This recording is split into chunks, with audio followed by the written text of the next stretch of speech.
ఒకప్పుడు ఓదార్పు యాత్ర చేశాడు జగన్మోహన్ రెడ్డి. ఇవాళ అదే జగన్మోహన్ రెడ్డి జైలు యాత్రలు చేస్తున్నాడు. ఎందుకు వచ్చిన కర్మ? నీతో టైఅప్ అయినటువంటి ఐఏఎస్లు సస్పెండ్, ఐపీఎస్లనే పక్కన పెట్టారు.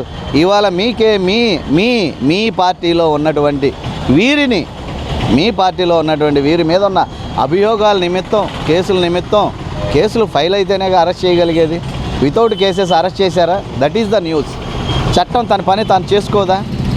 అసలు వైఎస్ఆర్ గవర్నమెంట్ కానీ, ఇప్పుడు కానీ జగన్ గవర్నమెంట్ కానీ, రాజశేఖర్ రెడ్డి గవర్నమెంట్ కానీ చేస్తుందా? చేయదా? చేస్తుంది.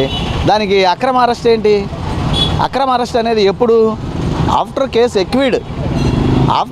ఎక్విడ్ దెన్ ఇట్ ఈస్ ద అక్రమం.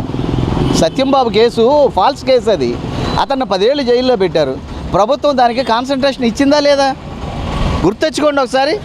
ఒక దళితుడిని అరెస్ట్ చేసి అతను చెయ్యని మానభంగాన్ని చేశాడు అని చెప్పి అనేక ఇబ్బందులు పెట్టారు. 2 కాళ్ళు 2 చేతులు కూడా లేనోళ్ళు పారిపోయాడంట నందిగాంలో. ఇవన్నీ పాతకెళ్తే పాత ఇలాగా ఉంటాయి, వద్దండి. అదే వల్లభనేని వంశీ హీరోలాగా అధికార వైఎస్ఆర్ పార్టీ ఉన్నప్పుడు చలాయించుకున్నాడు, కొడాలు చలాయించుకున్నాడు అందరి. ఇవాళ దిగజారకూడదండి.